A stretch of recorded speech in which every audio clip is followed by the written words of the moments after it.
Maithili express की शानदार प्रस्तुति।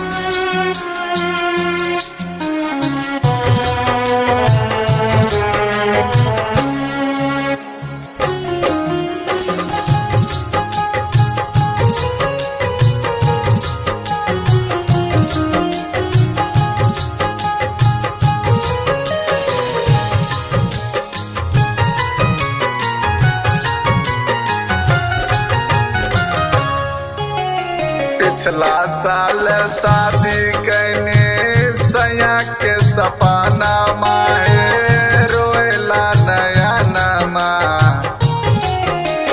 पिछला साल शादी कैने सैया के सपना माहे रोएला नया नमा। बलमुआ बिना सजनमा बिना सुना लागे घर अंगनमा। बलमुआ बिना सुना लागे से जरिया हो मोरे बलमा हमारा न चाही बंगला गारी। हो मोरे सैया हमारा न चाही बंगला गारी। सजनमा बिना सुना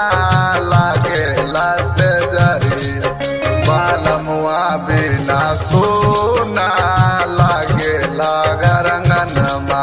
बलमुआ बिना सोना लागे से जरिया।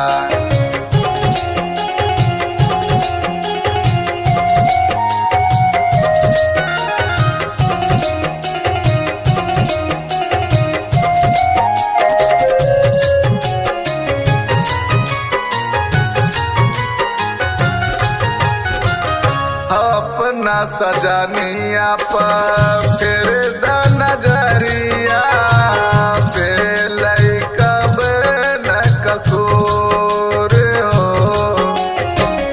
कब न कराला सैया कहिया इंतजार करब हम जरूर। ई कहिया सैया खेलतई गोदी में ललनमा। की कहिया सैया पूरा हेतै हमरो यार मनमा। बलमुआ बिना सजनमा बिना सुना लागे घर अंगनमा। बलमुआ बिना सुना लागे से जरिया।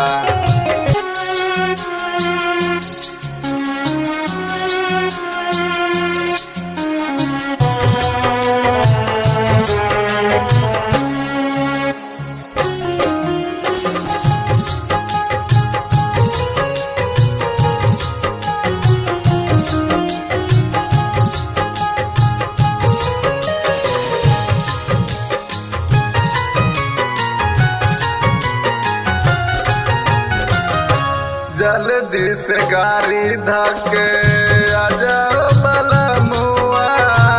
समझ ल दिल बक दुख हो। गाँव आके देवर सब मारे लताना। कहिया पैबे से जिया के सुख किया मर्जी मुँह के मानी लगनमा। किया मर्जी राजस के माने लगनमा। सजनमा बिना बलमुआ बिना सोना लागे घर अंगनमा। सजनमा बिना सोना लागे से जरिया। मैथिली एक्सप्रेस की शानदार प्रस्तुति।